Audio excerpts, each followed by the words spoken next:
വിശ്വാസ വെളിച്ചം എന്ന പ്രോഗ്രാമിലേക്ക് എല്ലാ ഗുഡ്നസ് ടി വി പ്രേക്ഷകരെയും സ്നേഹപൂർവ്വം സ്വാഗതം ചെയ്യുന്നു. കത്തോലിക്ക സഭയുടെ മതബോധന ഗ്രന്ഥത്തെ പ്രേക്ഷകർക്കായി ആധികാരികമായും ലളിതമായും അവതരിപ്പിക്കുന്ന ഒരു പ്രോഗ്രാമാണിത്. കത്തോലിക്ക സഭയുടെ വിശ്വാസ സത്യങ്ങളെ കത്തോലിക്ക സഭയുടെ മതബോധന ഗ്രന്ഥത്തിൻ്റെ വെളിച്ചത്തിൽ നമുക്കായി അവതരിപ്പിച്ചുകൊണ്ടിരിക്കുന്നത് കേരള കത്തോലിക്ക സഭയിലെ പ്രഗത്ഭനായ ദൈവശാസ്ത്രജ്ഞനും ചിന്തകനും എഴുത്തുകാരനുമൊക്കെയായ റവറൻഡ് ഡോക്ടർ വിൻസെൻ്റ് കുണ്ടോള അച്ഛനാണ്. അച്ഛനെ ഏറെ സ്നേഹത്തോടെ ഈ എപ്പിസോഡിലേക്ക് സ്വാഗതം ചെയ്യുന്നു. അച്ഛൻ, നമ്മൾ കുമ്പസാരം എന്ന കുദാശ, കത്തോലിക്ക സഭയുടെ മതബോധന ഗ്രന്ഥം കുമ്പസാരം എന്ന കുദാശയെ നിർവചിക്കുകയും പഠിപ്പിക്കുകയും ചെയ്യുന്നതാണ് നമ്മൾ കഴിഞ്ഞ എപ്പിസോഡിലെല്ലാം പറഞ്ഞത്. ഈ കുമ്പസാരം എന്ന കുദാശ ഈ എപ്പിസോഡ് കൂടി അവസാനിക്കുകയാണ്. ഈ എപ്പിസോഡിൽ നമ്മൾ 1468 മുതൽ 1498 വരെ നമ്പറുകളിൽ പറയുന്ന കാര്യങ്ങളാണ് നമ്മുടെ പ്രേക്ഷകർക്കായിട്ട് വിശദീകരിക്കേണ്ടത്. ആദ്യമായിട്ട് എനിക്ക് ചോദിക്കാനുള്ളത്, ഈ കുമ്പസാരം എന്ന കുദാശ, അതിൻ്റെ ഫലങ്ങൾ എന്താണ്? അത് നമ്മൾ സ്വീകരിച്ചു കഴിയുമ്പോൾ എന്തെല്ലാം ഫലങ്ങളാണ് ഒരു വിശ്വാസിയിൽ ഉണ്ടാകുന്നത്? അതിന് വളരെ പ്രായോഗികമായ രീതിയിൽ ഒരു ഉത്തരം പറയാനാണ് എനിക്കിഷ്ടം. ഞാൻ ഈ ഇടവകകളിലൊക്കെ ധ്യാനിപ്പിക്കാൻ പോകുമ്പോൾ, അതുപോലെ തന്നെ ചിലപ്പോൾ അച്ഛന്മാരുടെ ധ്യാനത്തിൽ അങ്ങനെ ചോദിക്കാറില്ലേ, പക്ഷേ സെമിനാരിക്കാരുടെ അല്ലെങ്കിൽ യുവാക്കളുടെ ഒക്കെയുള്ള പ്രോഗ്രാമുകളിൽ ചോദിക്കുമ്പോൾ ഈ കുമ്പസാരത്തെക്കുറിച്ച് സംസാരിക്കേണ്ടി വരുന്ന സമയത്ത് അവരോട് തന്നെ ഞാൻ ചോദിക്കാറുണ്ട്, നിങ്ങൾക്ക് കുമ്പസാരം എന്താണ്? കുമ്പസാരത്തെ ഒന്ന് നിർവചിക്കാമോ? കുമ്പസാരത്തിന് ഒരുങ്ങേണ്ട 5 കാര്യങ്ങളും അതൊക്കെ നമ്മൾ ഒരു താത്വികമായ രീതിയിൽ ദർശനാത്മകമായിട്ട് ദൈവശാസ്ത്രപരമായിട്ട് നമ്മുടെ കാറ്റീസം പുസ്തകത്തിൽ നമ്മൾ പഠിക്കുന്നുണ്ട്. ഞാൻ ചോദിക്കും, അതൊന്നും പറയണ്ട, നിങ്ങൾക്ക് നിങ്ങളുടെ ജീവിത അനുഭവത്തിൽ ഇത്രയും നാൾ കുമ്പസാരിച്ചതിൻ്റെ വെളിച്ചത്തിൽ എന്താണ് കുമ്പസാരം? അപ്പോൾ അവർ പറയുന്ന ഓരോ സ്ഥലത്തും പറയുന്ന വാക്കുകൾ വളരെ വളരെ ഈ വലിയ ശുശ്രൂഷയുടെ, ഈ കൂദാശയുടെ ആന്തരികമായ സൗന്ദര്യത്തിലേക്ക് നമ്മളെ നയിക്കുന്നതാണ്. അപ്പം ഞാൻ ഉദാഹരണമായിട്ട് ചില വാക്കുകൾ മാത്രം പറയുവാണ്. ചിലർ പറയുന്നത് വളരെ മനുഷ്യനെ സാധാരണ മനസ്സിലാകുന്ന രീതിയിൽ, ഇതൊരു സർവീസിങ് പോലെയാണ്. വണ്ടികളൊക്കെ സർവീസ് ചെയ്യണ പോലെ ജീവിതത്തെ ഒന്ന് സർവീസിങ്ങിന് കയറ്റുവാണ്. അതുപോലത്തെ ഒരു സർവീസിങ് എന്ന ഇംഗ്ലീഷ് പദമാണെങ്കിലും നമുക്ക് എല്ലാവർക്കും അത് മനസ്സിലാവും. അതുപോലെ ഒരു റിപ്പയറിങ് സെൻറ്ററിലേക്ക് കയറ്റിയതുപോലെയാണ്.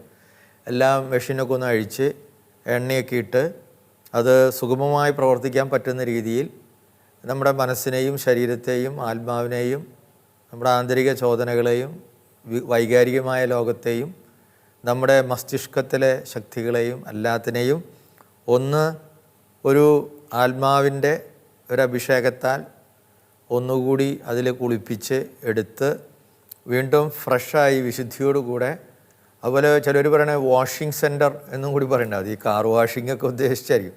പക്ഷേ കാർ വാഷിങ്ങിൽ നമുക്കറിയാം എക്സ്റ്റേണലായിട്ട് മാത്രമല്ല, അതിൻ്റെ പുറംഭാഗം മാത്രമല്ലോ, കാർ വാഷ് ചെയ്യുമ്പോൾ ഉള്ളിലും അത് വാഷ് ചെയ്യും. അപ്പോൾ ഇങ്ങനെയൊക്കെയുള്ള ചില സിമ്പിൾസ്. വേറെ ചിലർ പറയണത് കുറേ കൂടിയും വൈദ്യ രംഗത്തെ ചില പ്രതീകങ്ങൾ ഉപയോഗിച്ചാണ്. ഡയാലിസിസ് ആണ്. ഇപ്പോൾ ബ്ലഡ് മാറ്റുക. അപ്പോൾ ജനങ്ങൾക്കറിയുന്ന അവരുടേതായ ചില ശൈലികൾ പറയുന്നതാണ്. പക്ഷേ അത് വളരെ അർത്ഥമുണ്ട്. ശരിക്കും ഒരു കുമ്പസാരം എന്ന കൂദാശ കഴിഞ്ഞ് കഴിയുമ്പോൾ ഒരു ബ്ലഡിൽ ഉള്ള മാലിന്യങ്ങൾ മാറി രക്തം ശുദ്ധി ചെയ്ത് ബാക്കി എല്ലാ അവയവങ്ങളെയും പ്രവർത്തിപ്പിക്കാൻ അത് സഹായിക്കുന്നത് പോലെ തന്നെയാണ് കുമ്പസാരം. കുമ്പസാരിച്ച് കഴിയുമ്പോൾ നമ്മുടെ ജീവിതത്തിലുള്ള പോരായ്മകൾ അല്ലെങ്കിൽ ആ ബലഹീനതകൾ അതിനെയൊക്കെ ഒന്ന് കഴുകി കളഞ്ഞതിന് ശേഷം ഒരു പുതിയ എനർജി അതിലേക്ക് കയറ്റി കൂടുതൽ ശക്തമായ രീതിയിൽ നമ്മുടെ ഹോർമോൺസിനെയും എൻസൈംസിനൊക്കെ മുന്നോട്ട് നീക്കി രക്തത്തെ എല്ലാ കോശങ്ങളിലേക്ക് എത്തിച്ച് മനുഷ്യനെ ആർജവമുള്ള ഒരാളാക്കി മാറ്റി നടത്തുന്ന പോലെ, ഡയാലിസിസ് പോലെ. അതുപോലെ തന്നെ അവർ പറയുന്നതാണ് സർജറി എന്ന് പറയും ചിലർ. അപ്പോൾ എന്തെങ്കിലും മോശമായിട്ടുള്ളൊരു സാധനം ചീഞ്ഞു പോയിങ്ങ, അല്ലെങ്കിൽ പഴുത്തു പോയിങ്ങ, അല്ലെങ്കിൽ അത് കുഴപ്പമുണ്ടെങ്കിൽ ബ്ലോക്കാണെങ്കിൽ അത് എടുത്ത് മാറ്റണം, എന്നിട്ട് വേറെ ഫിറ്റ് ചെയ്യണം. അപ്പോൾ അങ്ങനെയുള്ളൊരു പ്രതീകവും ചിലർ ഉപയോഗിക്കും. വേറെ ചിലർ പറയുന്നത് അരിപ്പ. സാധാ ജനങ്ങൾ പറയുന്ന അരിപ്പ എന്ന് പറഞ്ഞാൽ നമ്മുടെ സാധാ വീടുകളിൽ നമ്മൾ പണ്ട് ഈ അരിപ്പയുടെയൊക്കെ ഓർമ്മ എൻ്റെ മനസ്സിൽ ധാരാളമുണ്ട്. ബിജുവും സാർ അതൊക്കെ ഓർക്കുന്നുണ്ടാവും ഇല്ലേ? പണ്ട് നമ്മുടെ വീട്ടിൽ അതെ ഈ പൊടിയൊക്കെ അരി പൊടിച്ചിട്ട് പിന്നെ ഇങ്ങനെ ഒരു ഇതിൽ അരിച്ചെടുക്കുന്ന ഒരു ഇപ്പൊക്കെ സ്ത്രീകൾ ചെയ്യുന്നുണ്ടോ, അത് മേടിക്കുകയായിരിക്കും അല്ലേ? ഇപ്പം എല്ലാം മേടിക്കലാണ്. ആ തരി ഇങ്ങനെ മുകളിലുണ്ടാവും. അപ്പോൾ അതൊന്ന് അരിച്ചെടുക്കുക എന്ന് പറയണത്. അപ്പോൾ അതുപോലെ ഇങ്ങനെ അരിച്ചെടുക്കുമ്പോൾ കനമുള്ള പാപകരമായ കാര്യങ്ങൾ നമ്മുടെ ജീവിതത്തിൽ ഒന്ന് അരിച്ചെടുത്ത് കളഞ്ഞ് അരിപ്പയിൽ വളരെ നല്ല കാര്യം മാത്രം ഉള്ളിലേക്ക്, മനസ്സിലേക്ക്, ഉപബോധ മനസ്സിലേക്കൊക്കെ അടിയാവുന്ന രീതിയിൽ അത് ചെയ്യുക എന്നുള്ളതൊക്കെയാണ്. പിന്നെ വേറെ ചിലർ പറയുന്ന അത്താണി എന്ന് പറഞ്ഞ ഒരു സങ്കല്പമാണ്.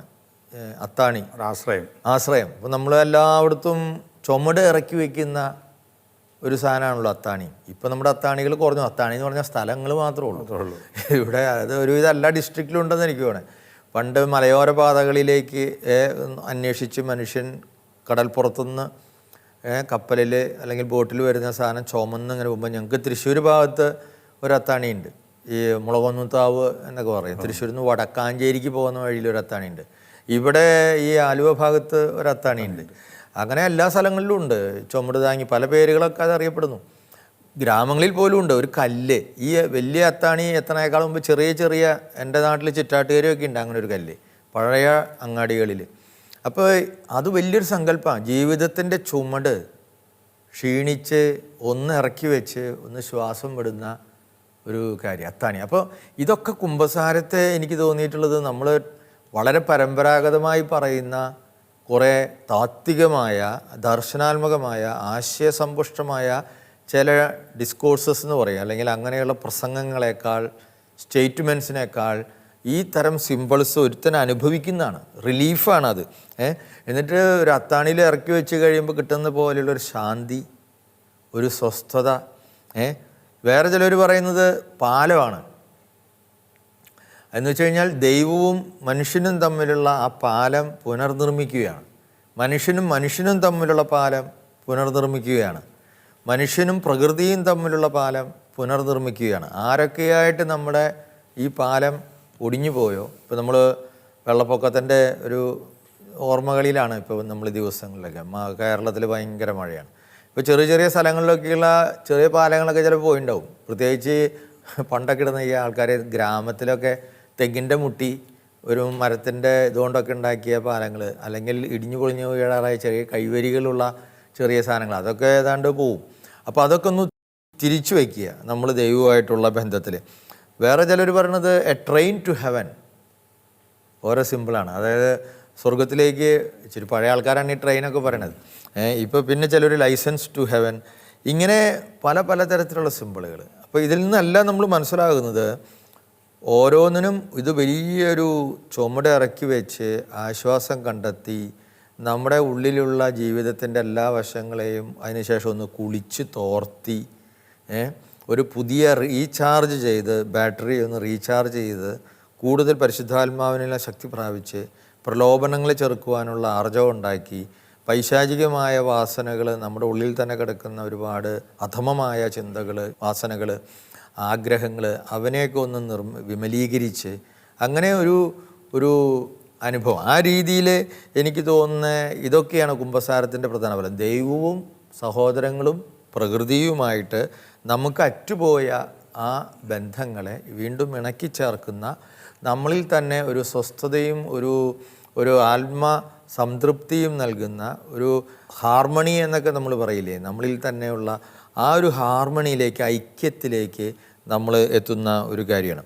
അത് അച്ഛൻ പറഞ്ഞപ്പോൾ എനിക്ക് ഓർക്കുന്നത് അതിനകത്ത് വേറൊരു കാര്യം കൂടി ഉള്ള വെച്ചാൽ നമ്മുടെ ഈ ഒരു ചിന്തകൾക്ക് തന്നെ, ഇപ്പം നമ്മുടെ ഈ how you think that you formed എന്നാണ് പറയുന്നത്. അപ്പോൾ നമ്മുടെ ചിന്തകൾക്ക് തന്നെ ഒരു നേർമ്മയും നൈർമല്യവും ഉണ്ടാകാൻ ഓരോ കുമ്പസാരത്തിനും സാധിക്കും. ചിലപ്പോൾ പ്രത്യേകിച്ച് ഇപ്പോൾ ഞങ്ങളുടെ അവിടെ ഒരു ആശ്രമമുണ്ട്, ആലുവയിലെ ആശ്രമത്തിൽ. അവിടെ പോയി ഒരു സ്ഥിരമായിട്ടൊരു അച്ഛനടുത്ത് കുമ്പസാരിച്ച് കഴിയുമ്പോൾ ആ ഒരു സംസാരം കഴിയുമ്പോൾ നമ്മുടെ ചിന്തകൾക്ക് തന്നെ ഒരു വ്യത്യാസം ഉണ്ടാവുകയാണ്. അതെ, ചിന്തകളിൽ വലിയൊരു മാറ്റം ഉണ്ടാവും. ചിന്തകളിലും നമ്മുടെ മനോഭാവങ്ങളിലും നമ്മുടെ വൈകാരികമായ ആ രീതിയിലെല്ലാം വാസ്തവത്തിൽ ഒരു പുതിയ ഒരു തൃപ്തിയോടുകൂടെ, ശാന്തിയോടുകൂടെയാണ് നമ്മൾ തിരിച്ചു പോകുന്നത്. തീർച്ചയായിട്ടും വെച്ചാൽ അങ്ങനെയാണ് ഈ കുമ്പസാരത്തിൽ ഏറ്റവും പ്രധാനപ്പെട്ട ഒരു കാര്യമാണ് ഈ ദണ്ഡവിമോചനം എന്ന് പറയുന്നത്. ഇപ്പോൾ മാർപ്പാപ്പ അടുത്ത കാലത്തും ദണ്ഡവിമോചനം പ്രഖ്യാപിക്കുകയുണ്ടായി. അപ്പോൾ എന്താണ് ഈ ദണ്ഡവിമോചനം? അതിൻ്റെ ഫലം എന്താണ്? നമ്മൾ കുമ്പസാരത്തിൽ സാധാരണ പാപങ്ങളെല്ലാം ഏറ്റു പറഞ്ഞു കഴിയുമ്പോൾ അത് മോചിക്കപ്പെടുന്നുണ്ട്. ദണ്ഡവിമോചനം എന്ന് പറയുന്നത് ഒരു വ്യത്യസ്തമായ ഒരു കാര്യമാണ്. അതായത് നമ്മൾ മാരകപാപങ്ങൾ ചെയ്യുന്നുണ്ട്, ലഘുപാപങ്ങളും ചെയ്യാനായിട്ട് സാധ്യതയുണ്ട്. അപ്പോൾ ഇതിൽ ഈ കുമ്പസാരിക്കുമ്പോൾ ആ പാപമോചനം ലഭിക്കുന്നു. പക്ഷെ നമ്മൾ ചെയ്യുന്ന പല തെറ്റുകൾക്കും കാലികമായ ശിക്ഷയുണ്ടാവും. അപ്പോൾ നമ്മൾ പാപം ഏറ്റു പറഞ്ഞു. കാലിക ശിക്ഷ ഒന്ന് വിശദീകരിക്കാമോ? കാലിക ശിക്ഷ എന്ന് പറയുന്നത് നിത്യശിക്ഷയും കാലിക ശിക്ഷയും. നമ്മൾ ഏതോ മുമ്പത്തെ ഒരു എപ്പിസോഡിൽ അതിനെക്കുറിച്ച് ചെറുതായിട്ട് സൂചിപ്പിച്ചിട്ടുണ്ടെന്നാണ് എൻ്റെ ഓർമ്മ. നിത്യശിക്ഷ വരുന്നത് എപ്പോഴാണെന്ന് വെച്ചാൽ മാരകമായ തെറ്റുകൾ ചെയ്ത് സ്നേഹരാഹിത്യം, ദൈവത്തെ ധിക്കരിച്ച് വളരെ ഗൗരവമായ പാപങ്ങൾ ചെയ്യുമ്പോഴാണ് നമ്മൾ നിത്യശിക്ഷയ്ക്ക് അർഹനാകുക, അല്ലെങ്കിൽ നമ്മളെ മാരകമായ നമ്മുടെ പ്രസാദവരം ആ രീതിയിൽ നശിച്ചു പോവുക എന്ന് പറയുന്നത്. ലഘുപാപങ്ങൾ എന്ന് പറയുന്നത് അങ്ങനെ മാരകമായ ഒരു രീതിയിൽ സ്നേഹത്തിൻ്റെ നിരാസമായിട്ടല്ല അത് വരുന്നത്. അത് മനുഷ്യനോടാകാം, ദൈവത്തോടാകാം, അല്ലെങ്കിൽ പ്രകൃതിയോടാകാം. അപ്പോൾ കാലികമായ അങ്ങനെയുള്ള കാര്യങ്ങൾക്കെല്ലാം എല്ലാ പാപങ്ങൾക്കും ഒരു ശിക്ഷയുണ്ടാവും. ആ ശിക്ഷ ദൈവം നമ്മുടെ മേലെ അടിച്ചേൽപ്പിക്കുന്ന ഒരു ശിക്ഷയല്ല. ഇപ്പോൾ നമ്മൾ ഒരാളുടെ കാര്യം മോഷ്ടിച്ചു, ഞാൻ മോഷ്ടിച്ചു എന്ന് കുമ്പസാരത്തിൽ പറഞ്ഞതുകൊണ്ട് ആ നഷ്ടപ്പെട്ട ആൾക്ക് പണം തിരിച്ചു കിട്ടുന്നില്ല.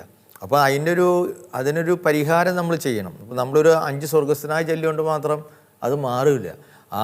ആ വ്യക്തിയെ ചിലപ്പോൾ, അല്ലെങ്കിൽ നമ്മളൊരാളെക്കുറിച്ച് അപവാദം പറഞ്ഞു വരുത്തി, അല്ലെങ്കിൽ മൊബൈലിൽ അസത്യമായ ഒരു കാര്യം നമ്മൾ കണ്ടവാനം പ്രചരിപ്പിച്ചു, പക്ഷേ അദ്ദേഹത്തിൻ്റെ സൽപ്പേര് മുഴുവൻ കളങ്കപ്പെട്ട് കഴിഞ്ഞു. അതിനെ തിരിച്ച് അദ്ദേഹത്തിന് കൊടുക്കണമെങ്കിൽ, ആ പേര് തിരിച്ചെടുക്കാൻ ഒരു പരിധിവരെങ്കിലും സഹായിക്കണമെങ്കിൽ ഞാൻ വേറൊരു റൈറ്റപ്പ് എഴുതിയിട്ട് എനിക്ക് തെറ്റുപറ്റി മാപ്പ് പറയുകയും ഇത് അങ്ങനെയല്ല എന്ന് പറഞ്ഞ് തിരുത്തി അദ്ദേഹത്തെക്കുറിച്ച് കോംപ്ലിമെൻ്റായിട്ട് എന്തെങ്കിലും. അപ്പോൾ നമ്മൾ സാധാരണ കുമ്പസാരത്തിലൊക്കെ ഞാൻ പലപ്പോഴും പറയും, അങ്ങനെ ആരെങ്കിലും കുറിച്ച് മോശമായിട്ട് വിചാരിച്ചാൽ, അല്ലെങ്കിൽ ഇങ്ങനെ പറഞ്ഞു വരുത്തിയിട്ടുണ്ടെങ്കിൽ അദ്ദേഹത്തെക്കുറിച്ച് നല്ല കാര്യങ്ങൾ ഇനി കാണുന്നവരോടൊക്കെ ഈ ദിവസങ്ങളിൽ പറയണം. അത് ഒരു കാര്യമാണ്. പക്ഷേ ഇങ്ങനെയൊക്കെ നമ്മൾ ചെയ്താലും പലതിനും നമുക്ക് അങ്ങനെ കാലികമായ പരിഹാരം നമുക്ക് ചെയ്ത് തീരൂല. ആ കാലികമായ പരിഹാരങ്ങൾ ചെയ്യുന്ന ഒരു സ്ഥലമാണ് നമ്മൾ പറയുന്ന ശുദ്ധീകരണ സ്ഥലം. അപ്പോൾ അങ്ങനെ വരുന്ന ശുദ്ധീകരണ സ്ഥലത്തിൽ നമ്മൾ എന്തായാലും ഒരു സ്റ്റേജ് കഴിയാതെ നമ്മളൊന്നും വിശുദ്ധരല്ല, ദൈവത്തെങ്കിലേക്ക് എത്തൂല.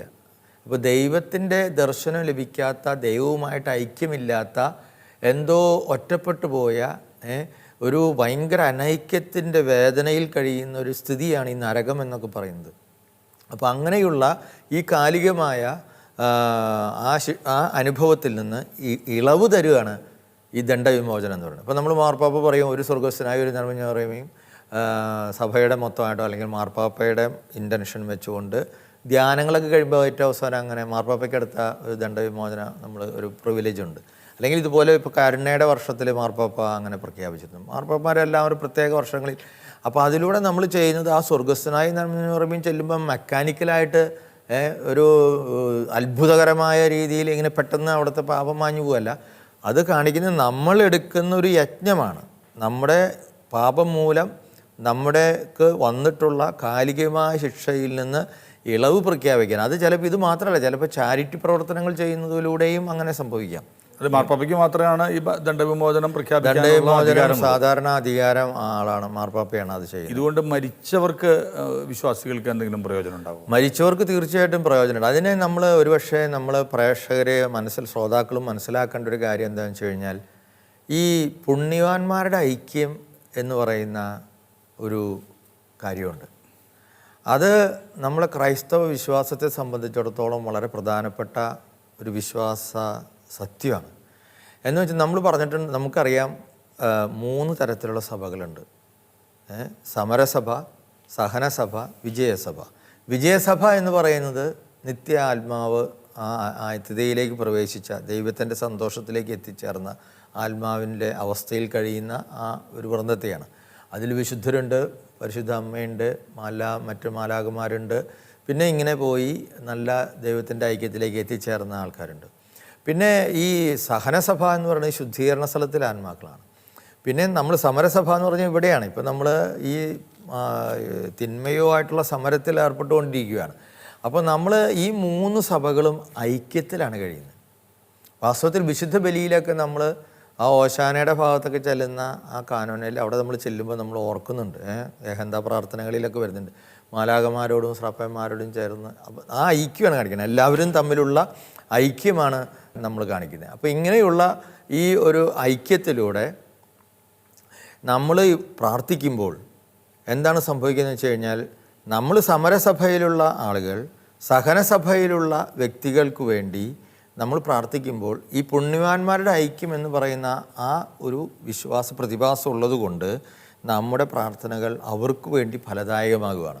ഇപ്പോൾ ഇപ്പോൾ നമ്മൾ മറ്റുള്ളവർക്ക് വേണ്ടി പ്രാർത്ഥിക്കുമ്പോൾ സംഭവിക്കുന്നത് അത് തന്നെയാണ്. ഇപ്പോൾ നമ്മളിവിടെ വന്ന് ഇറങ്ങിയപ്പോൾ അവിടെ ജാഗരണ പ്രാർത്ഥന ചെല്ലുന്ന നമ്മൾ കണ്ടു. കുറച്ച് സഹോദരന്മാരെ ഒരു റൂമിൽ കയറി അവർ നിരന്തരമായിട്ട് പ്രാർത്ഥിച്ചുകൊണ്ടിരിക്കുകയാണ്. അവർക്ക് ലഭിച്ചുകൊണ്ടിരിക്കുന്ന ഇൻറ്റൻഷൻസിന് വേണ്ടി.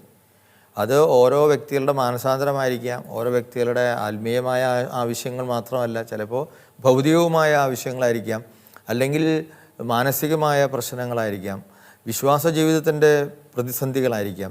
ഏതിനൊക്കെ വേണ്ടി കുറച്ച് പേര് കർത്താവ് പറഞ്ഞതുപോലെ എൻ്റെ നാമത്തിൽ 1, 2, 3 പേർ ഒരുമിച്ച് പ്രാർത്ഥിക്കുമ്പോൾ ഞാൻ നിങ്ങളുടെ മധ്യത്തിലുണ്ട് എന്ന് പറഞ്ഞ പോലെ നിങ്ങൾ ചോദിക്കുവിൻ, അത് ഞാൻ എൻ്റെ പിതാവ് തരും. അപ്പോൾ നിങ്ങളെ അറിയുന്ന പിതാവ്. അപ്പോൾ ഇങ്ങനെ ഈ ജാഗരണമായ പ്രാർത്ഥന നമ്മൾ വേറൊരാൾക്ക് വേണ്ടി നടത്തുമ്പോൾ വാസ്തവത്തിൽ അതിൻ്റെ ഫലം ഈ പുണ്യവാന്മാരുടെ ഐക്യത്തിലാണ് അത് ചെന്ന് ചേരുന്നത്. നമ്മളെ പ്രാർത്ഥനകളെല്ലാം നമ്മൾ ഓരോ ദിവസവും ഇപ്പോൾ വിശുദ്ധ ബലി അർപ്പിക്കുമ്പോൾ നമ്മൾ ആ ഇൻറ്റൻഷന് വേണ്ടി പ്രാർത്ഥിക്കുന്നത് പോലെ തന്നെ നമ്മൾ അന്ന് നമ്മളോട്, ഞാൻ എപ്പോഴും ഇങ്ങനെ ഇടയ്ക്ക് ചേർക്കാറുണ്ട്, ഒരുപാട് അച്ഛന്മാർ ചേർക്കാറുണ്ടെന്നാണ് ഞാൻ മനസ്സിലാക്കുന്നത്. ഞങ്ങളോട് പ്രത്യേകമായി പ്രാർത്ഥിക്കാൻ ആവശ്യപ്പെട്ടിട്ടുള്ള എല്ലാവർക്കും വേണ്ടിയും, നമ്മുടെ അന്നത്തെ കുർബാന നിയോഗം വെച്ചവർക്ക് വേണ്ടി മാത്രമല്ല. അപ്പോൾ ഇതെല്ലാം എങ്ങനെയാണ് ഫലദായകമാകുന്നത്?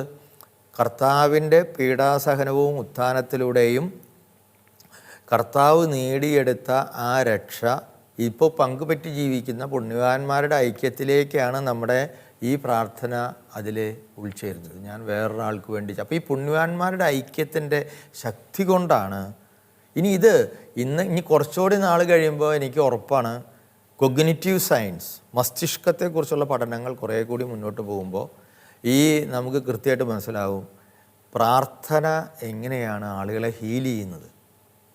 പ്രാർത്ഥന ഞാൻ നല്ല കാര്യം, ഇപ്പം ഞാൻ ബിജുവിനെ കുറിച്ച്, സാറിനെ കുറിച്ച് ഇങ്ങനെ ആലോചിക്കുകയാണ്, നല്ല നല്ല കാര്യങ്ങൾ. ഞാനങ്ങനെ ആലോചിക്കുമ്പോൾ, ഞാൻ അങ്ങനെ പറയുമ്പോൾ വാസ്തവത്തിൽ എന്നിൽ നിന്നൊരു ശക്തി പ്രവഹിക്കുന്നുണ്ട്. കിരണങ്ങൾ വികിരണം ചെയ്യപ്പെടുകയാണ്, എമിറ്റ് ചെയ്യപ്പെടുകയാണ്. ശരിക്കും നമ്മൾ ഈ എയറിലേക്ക് ഇത് നമ്മൾ പ്രേക്ഷകർ ഇപ്പോൾ നമ്മുടെ ഈ പ്രോഗ്രാം ട്രാൻസ്മിറ്റ് ചെയ്യുന്ന പോലെ തന്നെയാണ് അത്.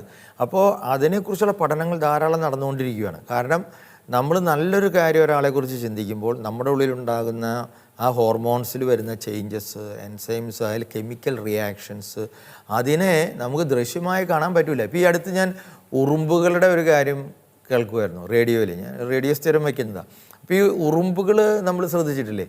നമ്മൾ ചില നേരത്ത് പറയും ഉറുമ്പുകൾ ഇങ്ങനെ വരിയായിട്ട് പോകുമ്പോൾ പറയും അന്ന് ഉറുമ്പുകളുടെ കല്യാണമാണ് എന്നൊക്കെ നമ്മൾ പറയും. അത് ഏത് തരം ഉറുമ്പുകളും, വ്യത്യസ്തമായ 100 തരം ഉറുമ്പുണ്ടല്ലോ. അപ്പോൾ അത് കഴിഞ്ഞിട്ട് ചില നേരത്ത് കാണാം ഈ പോണ ഉറുമ്പുകൾ പിടിയിന്ന് അവിടെയാണ് നിർത്തിയിട്ട് ചിലർ കുറേ പുറകോട്ട് പോകണു, വേറെ ചിലർ വഴി തെറ്റി വേറെ തിരക്കി തിരിച്ചു പോകണു. അപ്പോൾ നമ്മളിത് എന്താ പറ്റിയെന്ന് നമ്മൾ ആലോചിച്ച് നമുക്കൊന്നും മനസ്സിലാവണില്ല.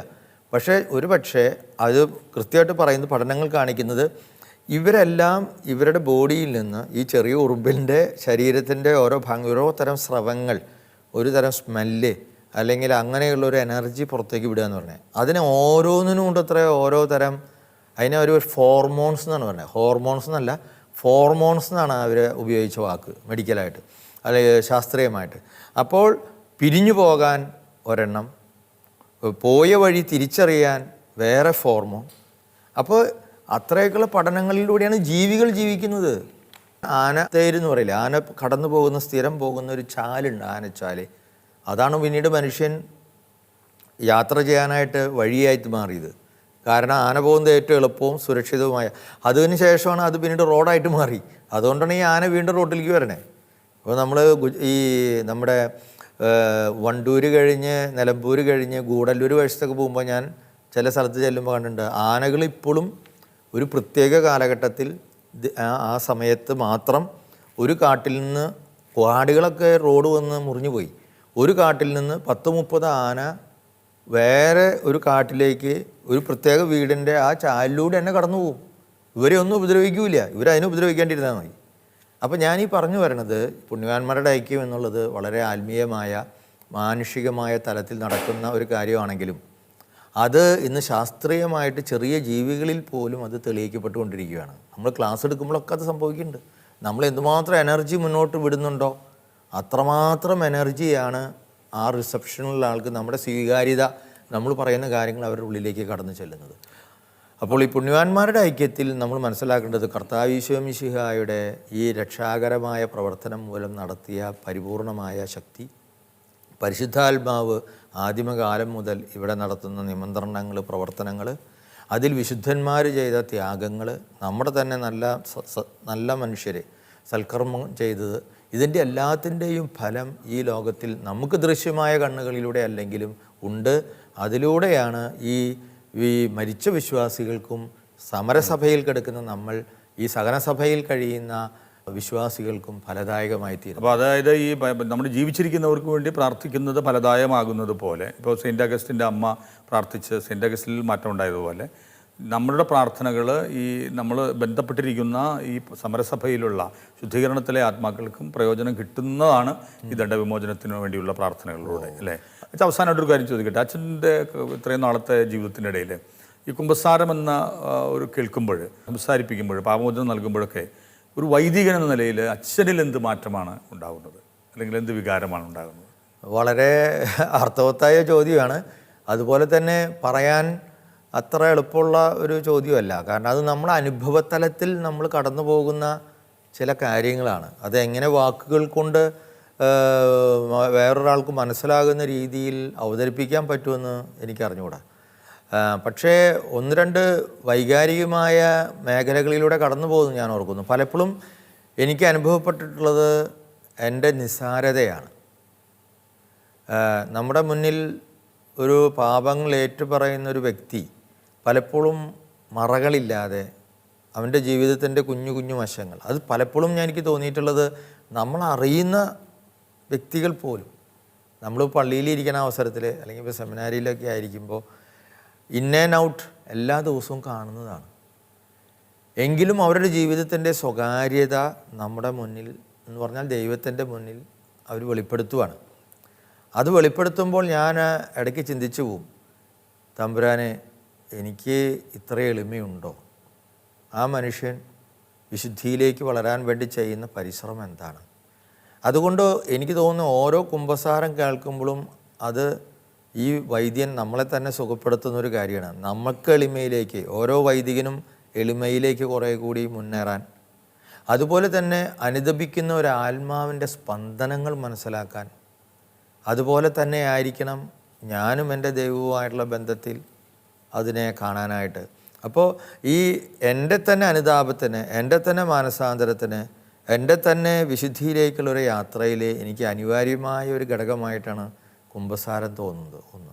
രണ്ട്, കുമ്പസാരിപ്പിക്കുന്നതിലൂടെ നമ്മൾ വിയാനിയൊക്കെ 16 മണിക്കൂർ കുമ്പസാരിപ്പിച്ചു. ഇപ്പോൾ തന്നെ നമ്മൾ ചില അച്ഛന്മാരെ കാണാം, പ്രായമാകുമ്പോൾ അവർ പറയും എനിക്ക് വേറെ ശുശ്രൂഷയും ചെയ്യാൻ പറ്റില്ല, അതുകൊണ്ട് എനിക്ക് ആ ചെയ്യാവുന്നത് ജനങ്ങളെ കേൾക്കുകയാണ്. മാർപ്പാപ്പൻ പറഞ്ഞത് ഞാൻ പോയി റിട്ടയർ ചെയ്യേണ്ടി വന്നു കഴിഞ്ഞാൽ പോയി കുമ്പസാരിപ്പിക്കുമെന്ന് പറയുന്നത്. അത് വളരെ വലിയ ഒരു ശുശ്രൂഷയാണ്. കാരണം ഏറ്റവും സ്വകാര്യമായ ഒരു മനുഷ്യൻ മനസ്സ് തുറക്കുന്ന വേറൊരു നിമിഷം ജീവിതത്തിലുണ്ടോ എന്ന് എനിക്ക് അറിഞ്ഞുകൂടാ. പ്രണയിതാക്കൾ പോലും അവരവരുടെ ഒരു ജീവിതത്തിൻ്റെ ചില നിമിഷങ്ങൾ ഒഴിച്ചാൽ ബാക്കിയുള്ള നിമിഷങ്ങളിൽ ഉള്ളിൽ തോന്നുന്ന കാര്യം അത്രയും തുറന്നു വയ്ക്കുമെന്ന് എനിക്കറിഞ്ഞുകൂടാ. അപ്പോൾ എനിക്ക് അതിനെക്കുറിച്ച്, പിന്നെ നമ്മളിൽ തന്നെ ഒരു ചെറിയ വളർച്ച, ആ മനുഷ്യനെടുക്കുന്ന പരിശ്രമം കാണുമ്പോൾ, ആ വ്യക്തി, ആ സ്ത്രീ എടുക്കുന്ന പരിശ്രമം കാണുമ്പോൾ ഞാനും അല്പകൂടി ഈ കുദാശ പരികർമ്മം ചെയ്യുന്ന ഞാനും പാപിയാണ്, അവരോടൊപ്പം നടക്കുന്നവരാണ്, ഒക്കെ ശരി, ദൈവത്തിൻ്റെ കൃപ കൊണ്ടാണ് പാപങ്ങൾ മോചിക്കപ്പെടുന്നത്, എൻ്റെ മേന്മ കൊണ്ടല്ല. ഇതൊക്കെ അറിയാമെങ്കിൽ തന്നെ നമുക്കും തന്നെ ഒരു പ്രചോദനമാണ്. കുറച്ചുകൂടി ദൈവത്തിൻ്റെ കൃപ എന്നിലൂടെ കടന്നു പോകണമെങ്കിൽ ഞാൻ കുറച്ചുകൂടി വിശുദ്ധമായി ജീവിക്കണം എന്നുള്ളൊരു മാനസാന്തരത്തിൻ്റെ ആഹ്വാനമാണ് ഓരോ കുമ്പസാരവും ഓരോ വൈദികന് നൽകുന്നത്. വളരെ നന്ദി അച്ഛാ. അച്ഛൻ്റെ പ്രത്യേകിച്ച് ഈ കുമ്പസാരം കേൾക്കുന്ന വൈദികനിലുണ്ടാകുന്ന ആ മനോവികാരം പങ്കുവച്ചതിന്. ഏതായാലും കുമ്പസാരം എന്നുള്ള കുദാശയുടെ എന്നെക്കുറിച്ച് കാറ്റഗിസം ഓഫ് ദ കാത്തലിക് ചർച്ചിൻ്റെ ആ എപ്പിസോഡ് നമ്മളിവിടെ അവസാനിപ്പിക്കുകയാണ്. അടുത്ത എപ്പിസോഡിൽ നമുക്ക് അടുത്ത രോഗീലേപനത്തിലേക്ക് കടക്കാം. വളരെ നന്ദി അച്ഛാ. ഓരോ കുമ്പസാരവും ഒരു വിശുദ്ധീകരണ പ്രക്രിയയാണ്. കുമ്പസാരക്കൂട്ടിലേക്ക് അണയുന്ന വിശ്വാസിയും കുമ്പസാരക്കൂട്ടിൽ ഇരിക്കുന്ന വൈദികനും ഒരേ സമയം വിശുദ്ധീകരിക്കപ്പെടുന്ന വിശുദ്ധമായൊരു കുദാശയാണത്. ഒപ്പം അനുരഞ്ജനത്തിൻ്റെ കുദാശയാണ്. തന്നിൽ തന്നെയും സഹോദരങ്ങളോടും സഭയോടും ഈ പ്രപഞ്ചത്തോടും അങ്ങനെ ദൈവത്തോടും അനുരഞ്ജനപ്പെടുത്തുന്ന ആ ദിവ്യമായ കുദാശ സഭ നൽകുന്ന വലിയ ദാനമാണ്. എളിമയോടുകൂടി ആദരവോടുകൂടി നമുക്ക് ആ ദാനം സ്വീകരിക്കാം. അടുത്ത എപ്പിസോഡിൽ നമുക്ക് വീണ്ടും കണ്ടുമുട്ടാം. അതുവരെയും എല്ലാവർക്കും നന്ദി, നമസ്കാരം.